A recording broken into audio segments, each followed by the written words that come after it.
como ninguno planificaba la nota, ¿no? Me No. parece, ¿no? Con ninguna de las Igual- partes haber planificado la Igual situación, ¿no? qué difícil Sí. hacer una nota sentada con tu jefe al lado y teniendo que contradecirlo por idiota. Claro. Qué difícil, ¿no? Vamos despacio, cuidando, ¿no? Vamos tranqui. Buen viernes para hacer Lindo. amigos. Sumemos Exclusivo, amigos. Nunca única fuimos matriculada. amigos, por Cosa. suerte. Muy bien la matriculada. estuvo muy bien. ¿Querés presentar vos la Sí. entrevista? No, presentá la ¿La vos. dejo yo? presentá la Bueno, vos. esa- ¿Está vos? la- Presentá, Yo estoy dale. comiendo No, tutuca, por eso, está, hoy es no está, viernes. no está Gustavo, no está Vamos a Gustavo. darle- vamos a Todavía darle no. la tutuca. Ya va a estar Gustavo. Bueno, tiene la amabilidad de atendernos para charlar un ratito. Maxi lo decía hoy cuando arrancábamos el programa para, tratar de parar la bocha y pensar un poquito esto que nos está ocurriendo socialmente, yo te diría casi a nivel continental, ¿no? De la buquelización de la política, de cómo el plan que lleva adelante el presidente de El Salvador, Nayib Bukele, ha encontrado una forma de permearse desde las redes sociales y llegar con mensajes muy bien pensados y muy bien creativos a distintos sectores sociales, y esto llevó a un montón de dirigentes y demás a buquelizar sus discursos y a plantear esquemas así muy picantes. Está en línea para charlar con nosotros quien es vicedecano de la Facultad de Trabajo Social de la Universidad Nacional de Entre Ríos y que además es docente titular de distintas cátedras de análisis político, de ciencias políticas y de relaciones internacionales, el docente investigador Pablo Barberi. Pablo, gracias por atendernos un ratito y charlar con nosotros. ¿Cómo estás? ¿Cómo le va? Bueno, para la mesa y para la audiencia. A ver, te estamos escuchando Ya vamos a corregir, poquito pixelado, como nos Este gusta momento decir, pero está ahora creo que te escuchamos. denodadamente nuestro sonidista trabajando en eso. ¿Me escuchás bien? A ver ahora. Ahí a ver ahora. está. Perfecto. Qué crack que Bueno, tenemos acá. después más o menos de la introducción que te hice, si te parece bien, que puedas arrancar vos con alguna reflexión que creas para empezar la charla, bienvenido. Bueno, ha aparecido un nombre nuevo, ha aparecido una serie de consignas, han aparecido una serie de consignas asociadas a ese nombre, que es el faro, que ahora apuntan las derechas para perfilar sus discursos en un año de campaña, y lo que creo que hay es en general bastante poca información seria al respecto de lo que pasa en las tierras de Bukele, ¿no? La solución que ha tomado el gobierno de El Salvador para avanzar al respecto es algo que está en las antípodas en general de lo que uno piensa, pero tampoco es extrapolable cualquier diagnóstico a las condiciones en las que cierto nivel de la dirigencia argentina lo está haciendo hoy. Creo que homologando casi sin lugar a crítica la realidad argentina con la realidad que se está experimentando allá. Me cuesta decir que a lo mejor no haya otras opciones a las de Bukele en esos lugares, pero definitivamente creo que en Argentina tenemos otras cosas para hacer previamente antes de caer de manera tan lineal en megacárceles con superpabellones atestados de gente que aún no ha pasado por el debido proceso para saber si es culpable o no de lo que se le imputa, ¿no? Y podemos, Pablo, a ver, es muy antojadizo tratar de entretejer algunas relaciones, como por ejemplo, cómo actúa esto de un pueblo que de alguna manera y por diferentes razones, qué sé yo, en el caso de la asunción del nazismo en Alemania venía desmotivado en términos futbolísticos y aparece alguien después de lo que fue el Pacto de Versalles, que había perjudicado de alguna manera a Alemania, elige un enemigo y recoge la frustración del pueblo alemán para después convertirse en lo que sabemos. En el caso de El Salvador, asolado por los grupos, los maras, ¿no? Y además lo vemos. Y es cierto, ¿no? Uno no puede traspolar porque probablemente la cantidad, la clase media que tiene El Salvador sea muy distinta acá, entonces a partir de allí se complejiza de una manera distinta. Digo, pero acá podemos señalar perdón si a alguien le parece exagerado, digo, pero ponerlo en este mismo lugar a Milei. ¿Milei qué hace hoy? Hoy recoge esta frustración política, que también es cierta, en un contexto de un gobierno que se endeudó, otro que te prometió que ibas a comer asado y tenés una inflación del 6%, entonces aparece un grupo de jóvenes que dicen, che, mira, aparece algo nuevo que nunca estuvo antes, que son los libertarios, y entonces es como que se resume en esas figuras. Digo, ¿hay algo de un comportamiento sociológico que está asociado precisamente a momentos de crisis en distintos pueblos que termine generando la posibilidad de que esto tenga un caldo de cultivo? Bueno, sí, evidentemente son condiciones históricas bien disímiles, ¿no? Pero, Seguro. a ver, cuando una situación de crisis afecta muchísimas dimensiones de la vida social y las recetas, en este caso democráticas, no logran dar en la tecla, y eso a su vez se complejiza porque hay un desacuerdo cada vez más manifiesto entre los sectores que tienen alguna responsabilidad dirigencial como para poder cerrar otro tipo de pactos y permitir que la cosa avance hacia una recomposición más saludable. Estos discursos que explotan el odio que emerge de manera muy fértil en situaciones de crisis, y se vinculan con la identificación de un enemigo, que es, en los casos que vos estuviste mencionando, el denominador común. Es decir, está claro que lo que permitió el surgimiento del nacionalsocialismo breva en el odio hacia el extranjero. Ese odio luego se reconvierte, se regenera y se expresa de manera clara en el antisemitismo, que también es refundante del propio movimiento del nacionalsocialismo en ese momento. Pero, a ver, concretamente, en el caso de El Salvador, los niveles de avance de la delincuencia seguramente han sido mucho más agobiantes de lo que hoy recién ahora estamos experimentando en términos informativos y visuales con la experiencia de Rosario. Claro. Tenemos en Rosario una primera aparición de lo que pudiera ser un proceso, o por lo menos está retratado en la ciudad de Rosario. Yo no apenas creo, un esbozo, digamos. Claro.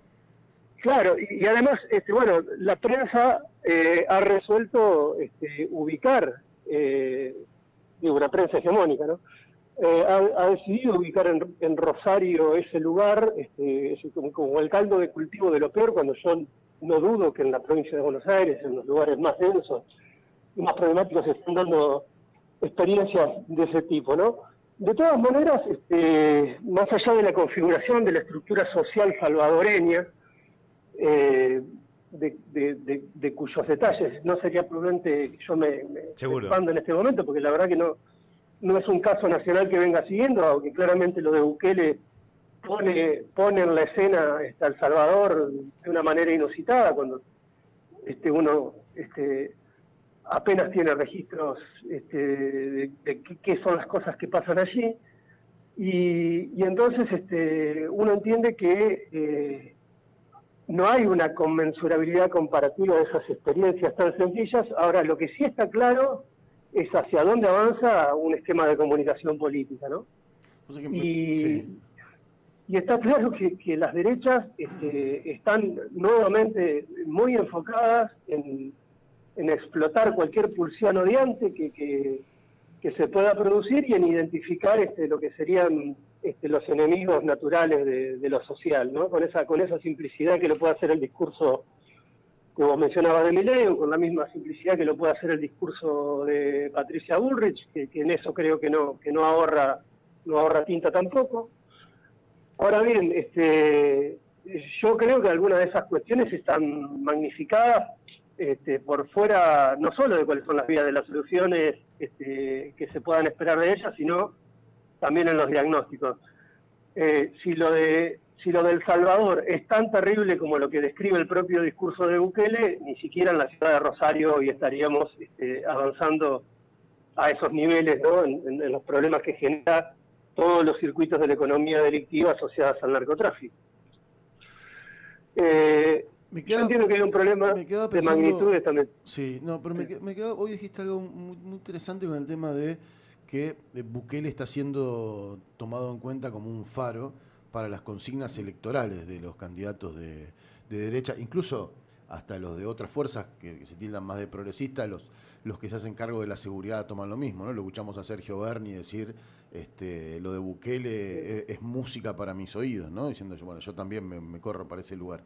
Es por ahí, dijo. Claro, no me puedo. La pregunta es, ¿se pueden bajar de esa situación o hoy también el modo en que nos comunicamos como sociedad y absorbemos información y mensajes les exige también a los candidatos echar mano directamente a estas consignas casi vacías no de contenido, pero que de alguna manera disparan directamente todo ese caldo de cultivo de odio en general, al margen de hacia quién odiar? Digo, no es como mucho más sencillo echar mano a eso y ya, y con eso buscas un resultado directo que empioja después cualquier tipo de discusión, ¿no? Y la cosa va por los dos lados. Me parece que por un lado es más sencillo, y por otro lado, lo que se puede estar evaluando, midiendo, es la eficacia de un mensaje, ¿no? Si vos vas a salir a responder con lo que uno espera que escuchar de un dirigente, seguramente la réplica en las redes sociales y todo lo que ellos evalúan, que es la cantidad de veces que un hashtag recircula, se remenciona, el nombre propio de una persona es tomado en función de lo que dice, pudiera volverlo no competitivo en un proceso electoral que está en marcha. Entonces, la verdad, lo que uno no pretende escuchar, menos de una persona que está a cargo de la seguridad del distrito más complejo en ese aspecto del país, es un acto de imprudencia, como el que uno lee o escucha cuando ve las declaraciones de Berni en algún medio. Pero, a ver, yo digo, si los términos de la competencia son esos, y uno no puede esperar repercusiones o el éxito que espera con otro tipo de mensajes, por una cuestión de pragmatismo puro, los políticos se vieran inclinados a hacer este tipo de declaraciones y no otras. Bueno, es algo que me pone por lo menos en la situación de una contradicción ética muy fuerte. Digo, ¿qué es lo que debo decir con tal de conseguir llegar a algún lugar para poder, cuando llegue en ese lugar, dar rienda suelta a mis buenas intenciones? Porque si no, de otra forma no llegaría. Y mientras tanto, bueno, si se arruina un diagnóstico socialmente sostenido sobre lo que hay que hacer con las garantías, con los derechos o con el tránsito propiamente disciplinar que implica una situación de encierro, la prisión o el diseño mismo de todo nuestro sistema carcelario y de una justicia que está a favor de ello, exigirían como debate. Y eso verdad, sí.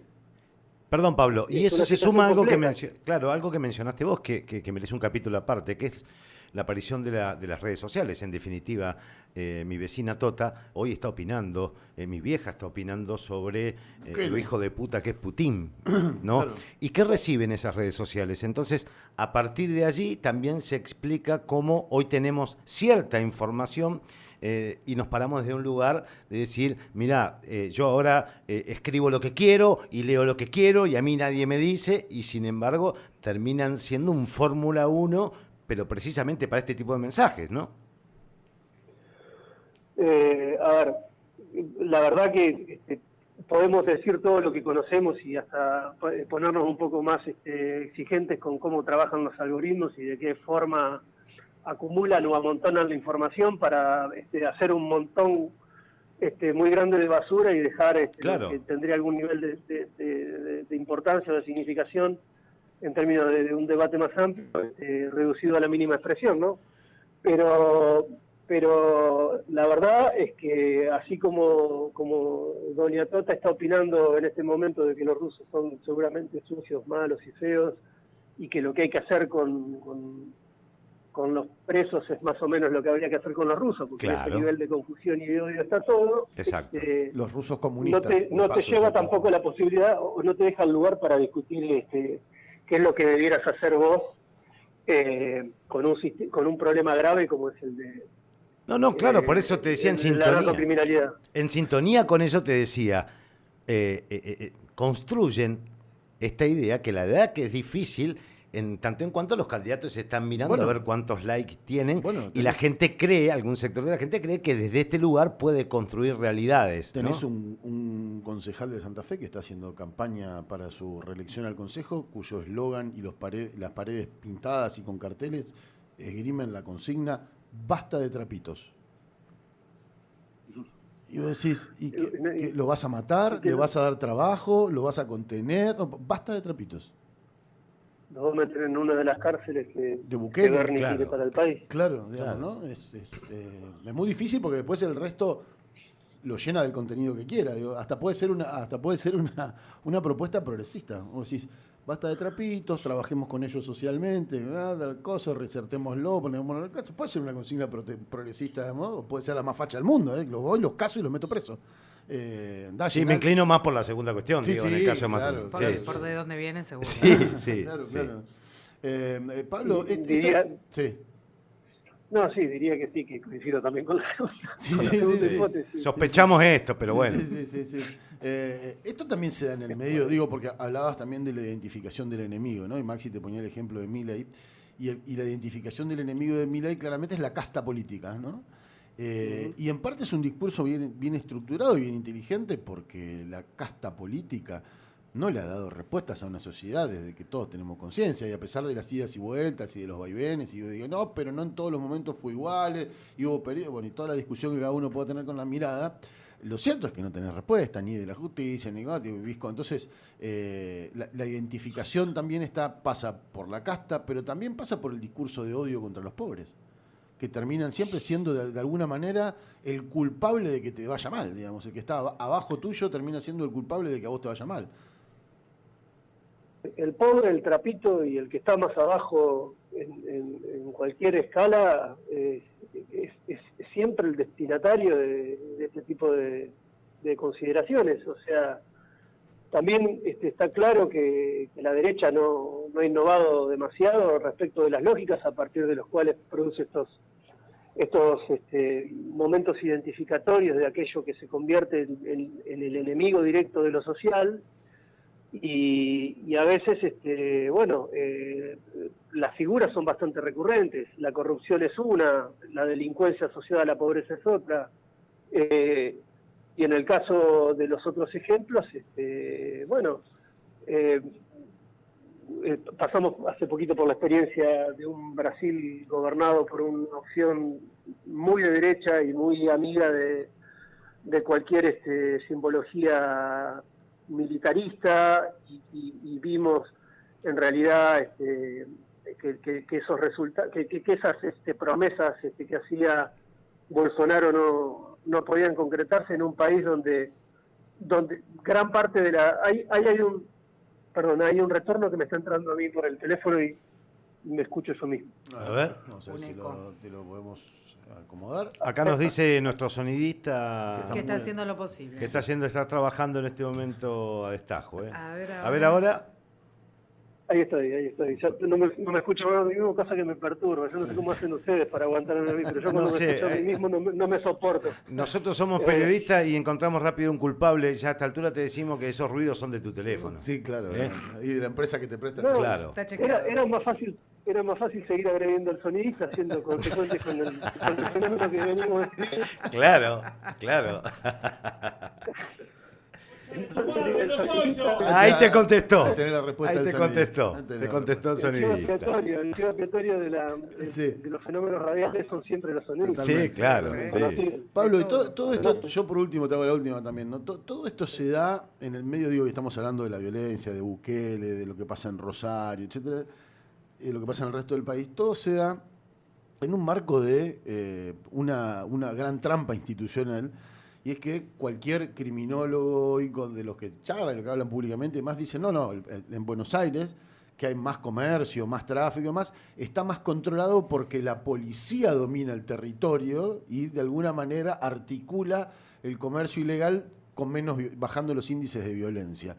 El modelo exitoso pasa a ser una mentira, digamos, el modelo que funciona en la seguridad, pasa a ser una mentira que termina siendo esa puertita de legalidad o ilegalidad que abren o cierran jueces, fiscales, ministros y demás, para que mientras tanto un negocio siga ocurriendo y como sociedad, históricamente hemos consumido drogas y las que tenemos al alcance y los vamos a seguir haciendo, el consumo siga fluyendo y demás. Y todo está sostenido de alguna manera en un esquema bastante mentiroso y que además mueve mucha guita por atrás. ¿Eso también, no te parece que eso también da lugar a que los discursos de odio encuentren siempre una intersección en donde meterse y plantear las cosas, aunque no vengan a cambiar nada de fondo? Yo no veo ninguna, en el horizonte cercano, ninguna opción de derecha dando resultado en el control de este problema que estás mencionando. Lamentablemente, yo no tengo los elementos aquí a disposición como para decir que es cierta la hipótesis que es la policía la que controla el territorio.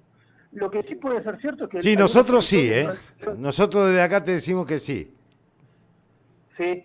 Sí, en el caso de Santa Fe no hay duda, y lo digo no desde un lugar... en el caso de que no controla el territorio. De autorreferencia, digo, en el caso de Santa Fe lo decimos...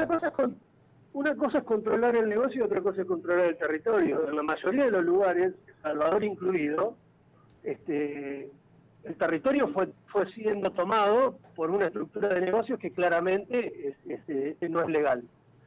En el caso de Rosario, seguramente hay un problema de control no solamente del territorio, sino del negocio.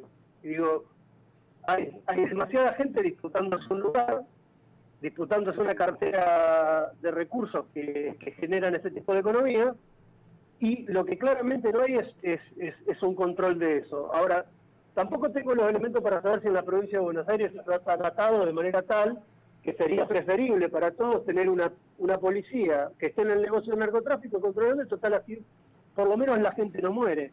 Bueno, ahora, a mí me parece que la gente también muere ahí, nada más que lo estamos diciendo menos, porque está claro que también existen blindajes mediáticos que sirven para decir que el problema está en un lugar y no en otro. Y la verdad que en este momento me parece que resulta más fácil pegarle a Santa Fe que ponerse a mirar con lupa algunas cosas que están pasando por ahí. Sí, podríamos agregar que en Buenos Aires el consumo probablemente sea el triple de lo que es el de Rosario, y que, Rosario más y chico que la conflictividad está dada en que en ambos casos la policía y algunos sectores de la política a esta altura manejan el negocio, y la diferencia en todo caso que podemos encontrar, como cuál sería la diferencia, es que en Rosario la policía que maneja la droga decidió barrer a una banda instalando que terminaban con el narcotráfico para que apareciera una que terminó siendo paraestatal, y que ese desmadre terminó siendo la mecha que generó básicamente la lucha que existe en ese lugar. ¿Por qué en Buenos Aires no ocurre? ¿Porque la policía no es dueña del narcotráfico, no lo regula? Sí, yo creo que sí, que lo regula.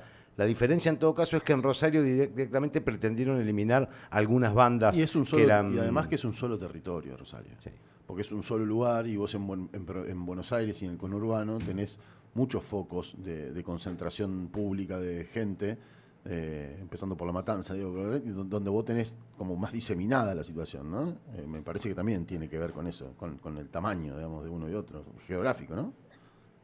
Sí, hay otras cuestiones geográficas que hacen que Rosario sea particularmente atractivo para el puerto, claro, para el tráfico, y claramente sea el punto de inicio de una distribución que luego toma una complejidad territorial muy diferente. Pero más allá de eso, digo, posiblemente lo que tenemos hoy en Rosario es un fenómeno de balcanización del problema de la droga, con muchas bandas compuestas de manera híbrida, compitiendo por el negocio. Eso es tomar el territorio, disputarlo a balazos, claro, o todo lo que está asociado ahí. Ahora bien, yo tampoco estoy tan seguro que esté eso todo tan organizado en Provincia de Buenos Aires, precisamente atendiendo a la complejidad que se mencionaba recién. No, ¿cuántos partidos seguro son? ¿Cuánta gente vive en esos lugares? Seguro. Y el consumo seguramente es mucho más grave en términos de números, por una cuestión de mercado. Pablo, pero a ver, sí.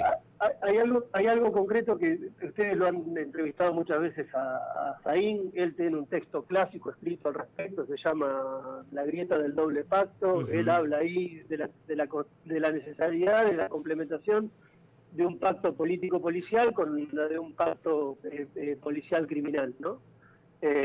Posiblemente eso que alguna vez estuvo organizado en este momento enfrentando la peor disputa.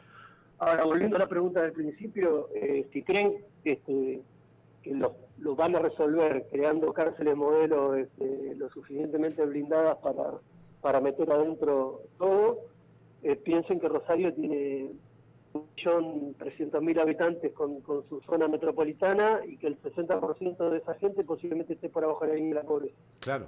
Así que piensen en una cárcel más grande. O piensen en un barco, o agarrar los barcos donde está llegando la droga, meter ahí y soltarlos ahí al río Paraná. Sí, tal cual. La última no van a alcanzar. La última pregunta, Pablo. ¿Es perdurable el contrato social en este contexto, poniendo arriba de la mesa todo lo que veníamos charlando respecto a lo que ocurre, la globalización de la comunicación, pero unidireccional, etcétera, etcétera? Mira, lamentablemente los diagnósticos son muy pesimistas. Sí, ¿no?